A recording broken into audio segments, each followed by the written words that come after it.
हो गए। प्रिय भाइयों, आज हम आप सभी को कक्षा एकादश कबीर की पद, कबीर की रचनाओं का जो पहला पद है उसका अध्ययन करेंगे। आप सभी भैया ध्यान से देखेंगे। कबीर का पहला पद है, हम तो एक एक कर जाना, दोई कहे तिन्हीं को दो जग, जिन नाहीं पहचाना। एके पवन एक ही पानी, एके ज्योति समाना। एके खाक गढ़े सब भाड़े, एके कोहरा साना। जैसे बाढ़ी काष्ठही काटे, अगिन न काटे कोई। सब घट अंतर तू ही व्यापक, धरे स्वरूपे सोई। माया देख के जगत लुभाना, काहिर नर गरबाना। निर्भय भया कछु नहीं व्यापे, कहे कबीर दीवाना। प्रिय भैयाओं, हम तो एक एक कर जाना, इस पूरे पद में कबीरदास जी ने भारतीय उस दार्शनिक विचारधारा को व्यक्त किया है जिसमें ईश्वर की एक स्वरूप के बारे में बताया गया है। एको हम द्वितीयो नास्ति, ऐसा कहा गया है। माने ईश्वर एक है, दूसरा कोई नहीं। कबीर भी उसी बात को आगे बढ़ाते हुए कहते हैं कि हमारी दृष्टि में हे साधकों, ईश्वर एक है।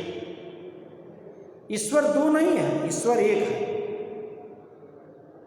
इस संसार में जो भी व्यक्ति ईश्वर के दो रूप को अलग अलग मानते हैं, अर्थात जो यह मानते हैं कि संसार अलग है, ब्रह्म अलग है, आत्मा अलग है, परमात्मा अलग है, जो जगत और ब्रह्म को, जीव और ब्रह्म को, आत्मा और परमात्मा को अलग अलग मानते हैं, कबीरदास जी कहते हैं कि वे सच्चे रूप में ईश्वर को नहीं पहचानते। अर्थात उनकी दृष्टि में ईश्वर की सही पहचान नहीं है, वो एक परमात्मा को नहीं जानते। कबीरदास जी एक परमात्मा को मानते हैं, कहते हैं कि परमात्मा एक ही है, वो दो नहीं है। वही ब्रह्म रूप में भी है, वही जीव रूप में भी है। कहते हैं कि जो संसार के लोग जीव को अलग, ब्रह्म को अलग, आत्मा और परमात्मा को दो अलग अलग रूपों में मानते हैं, वो परमात्मा के सही स्वरूप को नहीं पहचानते। और वे जो ऐसा मानते हैं, दो रूपों में भिन्न भिन्न मानते हैं, उनके लिए संसार नरक के समान है। वे नरकवासी हैं। दोई कहे तिन्हीं को दो जग, जो परमात्मा के दो रूपों में विश्वास करते हैं, माने जो भिन्न भिन्न रूप मानते हैं कि आत्मा अलग है, परमात्मा अलग है, वे लोग संसार में नरक के गामी हैं, अर्थात उनके लिए संसार नरक के समान है। उदाहरण देते हुए कबीरदास जी कहते हैं कि एक एक पवन एक ही पानी। जिस तरह से संसार में हवा का एक रूप है, जल का एक रूप है, और एक ही प्रकाश सबके भीतर समाया हुआ है, सूर्य का एक ही प्रकाश सभी जगह व्याप्त है, वैसे ही परमात्मा भी सभी जीवों के भीतर एक ही रूप में है। यानी वह जो निर्गुण निराकार जो ब्रह्म है, वह निर्गुण निराकार परमात्मा सभी जीवों के भीतर एक ही रूप में है। इस पंक्ति में उदाहरण अलंकार है। उदाहरण के माध्यम से समझा रहे हैं कि जिस प्रकार इस प्रकृति के भीतर एक ही हवा, एक ही पानी, माने जल का भी एक ही रूप है, हवा का भी एक ही रूप है, और एक ही प्रकाश सबके भीतर समाया हुआ है। जैसे खाक एके खाक गढ़े सब भाड़े, कबीरदास जी कहते हैं कि उसी प्रकार से एक ही मिट्टी से सभी, जैसे कुम्हार एक ही प्रकार की मिट्टी से अनेकों तरह के बर्तन बनाता है, सभी बर्तनों का निर्माण एक ही प्रकार की मिट्टी से करता है, उसी प्रकार वो परमात्मा भी एक ही है और उसी की ज्योति, उसी का प्रकाश सबके भीतर समाया हुआ है। ब्रह्म और जगत, ईश्वर, आत्मा और परमात्मा ये अलग अलग नहीं है, एक ही ईश्वर है, एक ही परमात्मा है। इस बात को पुष्ट करने के लिए, इसको प्रमाणित करने के लिए उदाहरण देते हुए कहते हैं कि जिस प्रकार एक ही प्रकार की मिट्टी से, माने एक ही पंच तत्वों से मिलकर के इस सृष्टि का निर्माण हुआ है, एक ही तरह की मिट्टी से सभी जीवात्मा बनाए गए हैं, उसी प्रकार से एक ही परमात्मा सबके भीतर निवास करता है। एक एक खाक गढ़े सब भाई, एक ही प्रकार की मिट्टी से सभी, जैसे कुम्हार अनेकों तरह के बर्तन बनाता है, एक एक को हरासाना, यानी वो निर्माण करने वाला जो रचयिता है, कुम्हार के स्वरूप में जो ब्रह्मा है, जो सृष्टि का रचयिता है, वो एक ही है, वो परमात्मा एक ही है, वो अलग अलग नहीं है। जैसे बाढ़ी काष्ठ ही काटे अगिन्न काटे को, अगला उदाहरण दे रहे हैं कि जिस तरह से बढ़ई लकड़ी को काट देता है लेकिन उसके भीतर जो अग्नि तत्व समाया हुआ है वह दिखाई नहीं देता है, उसको वह नष्ट नहीं कर पाता है, वैसे ही ईश्वर भी अविनाशी है, वह नष्ट नहीं होता है। यह मिट्टी का बना हुआ शरीर नष्ट हो जाता है, यह नश्वर है, लेकिन ईश्वर अविनाशी है, वह नष्ट नहीं होता है। वह परमात्मा तत्व एक ही है जो हर समय, हर युग में, हर परिस्थिति में एक ही रूप में सबके भीतर समाया होता है, सबके भीतर स्थित होता है। वो कभी काल परिस्थिति के वश में नहीं है, वो काल परिस्थिति की सीमा के अंदर नहीं आता है, वो हर समय स्थित होता है, हर समय उसका एक ही रूप सबके भीतर होता है।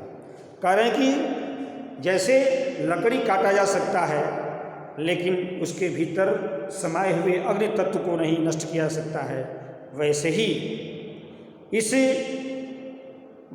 बर्तन के रूप में बनाए हुए रचना तो नष्ट हो सकती है, यह शरीर नष्ट हो सकता है, जीव नष्ट हो सकता है, लेकिन परमात्मा नष्ट नहीं हो सकता है, वह विनाशी है। सब घट यंतर तू ही व्यापक धरे स्वरूपे सोई, वह परमात्मा तत्व अपना अलग अलग स्वरूप धारण करके सभी घट के अंदर, यानी सभी प्राणियों के भीतर समाया हुआ है, वह नष्ट नहीं होता है। माया देख के जगत लुभाना, काहेर नर गरबाना। कबीरदास जी कहते हैं कि हे संसार के जीवों, तुम इस माया मोह में इतने लिप्त हो, इतने उसमें डूबे हुए हो कि तुम संसार के इस विचित्र रूप को देख करके उसी को सत्य मानने लगे हो और उसी को सही मानते हो, उसी में लुब्ध हुए हो, उसी में मोहित होकर के पड़े हुए हो। तुम गर्व करते हो कि ये संसार ही सब कुछ है, मैं सब कुछ हूँ, माया को ही सब कुछ मान लेते हो, लेकिन वो सब कुछ नहीं है, परमात्मा सबसे बड़ा है, वह सबसे शक्तिशाली है। और कबीरदास जी कहते हैं कि हे अहंकार में डूबे हुए साधकों, तुम इस माया मोह में क्यों लिपटे हुए हो? परमात्मा तत्व को पहचानो, क्योंकि परमात्मा एक है और वही सर्वव्यापी है, वही अविनाशी है। निर्भय भया कछु नहीं व्यापे, कहे कबीर दीवाना। कबीरदास जी कहते हैं कि जो ईश्वर के सच्चे रूप को समझ लेता है, जान लेता है, वह निर्भय रहता है, उसको मरने का कोई डर नहीं रहता है, वो मौत के खौफ में कभी नहीं आता, वो निर्भीक रहता है, उसको माया कभी अपने बस में नहीं कर पाती है, वह हमेशा निर्भीक होकर के इस संसार में विचरण करता है। इसलिए हे साधकों, कबीरदास जी कहते हैं कि हम जो सच्चे प्रेमी होते हैं, जो सच्चे साधक होते हैं, वह उसे परम तत्व को जानते हैं, परम तत्व को मानते हैं। वो जानते हैं कि ईश्वर एक है, वो जगत में भी वही है, ब्रह्म तत्व में भी वही है, उसका एक ही रूप आत्मा परमात्मा दोनों के भीतर है, वही सर्वश्रेष्ठ है, सब सर्वशक्तिशाली है, वह अपने अनेक रूपों में सभी जीवों के भीतर समाया हुआ है। अर्थात प्रिय भैयाओं, इसमें कबीरदास जी ये बता रहे हैं इस पद में कि परमात्मा एक है, वो भिन्न भिन्न रूपों में अलग अलग नहीं है, वो जैसे हवा का एक रूप है, जल का एक रूप है, प्रकाश का एक रूप है, वैसे ही उस परमात्म तत्व का भी एक रूप है। वो सृष्टि की रचयिता के रूप में जैसे अलग अलग प्राणी दिखाई देते हैं, लेकिन सभी प्राणियों के भीतर एक ही परमात्मा का निवास है। एक ही, सबके भीतर की आत्मा एक ही है, सब में उसी ईश्वर का निवास है। जो दो मानता है, जो अलग अलग भेद करता है, वो नरक का गामी है। वो संसार उसके लिए नरक के समान है। वो भटकता रहता है माया में, उसे कभी मुक्ति नहीं मिलती है। वो सच्चे ईश्वर के स्वरूप को नहीं पहचान पाता है। प्रिय भैयाओं, इसमें अनुप्रास अलंकार है। एके पवन एके पानी एके ज्योति समाना। एक शब्द का दो अर्थ है। एक का मतलब एक परमात्मा, इसमें यमक अलंकार है। एक का पहले एक का अर्थ है परमात्मा से, माने परमात्मा एक है, वहाँ एक शब्द जो है परमात्मा की ओर इंगित करता है। दूसरा एक का मतलब संख्यावाचक है, माने एक है, एक समान है।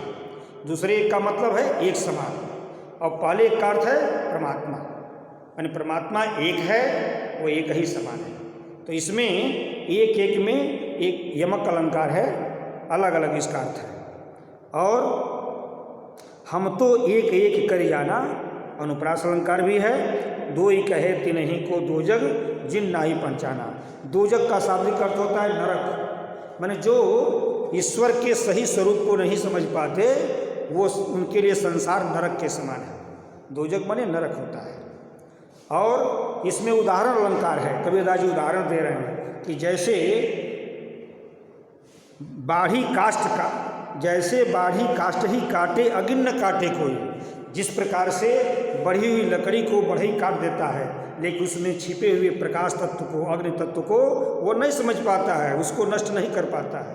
तो इस पंक्ति में उदाहरण अलंकार है। ठीक है प्रिय भैयाओं, इसमें कबीरदास जी परमात्मा के एक स्वरूप के बारे में बता रहे हैं कि परमात्मा एक है, एको हम द्वितीयो नास्ति। इस दार्शनिक विचारधारा को पुष्ट करते हुए कबीरदास जी ईश्वर के सर्वव्यापी अविनाशी स्वरूप की स्थापना करते हैं। धन्यवाद। हाँ,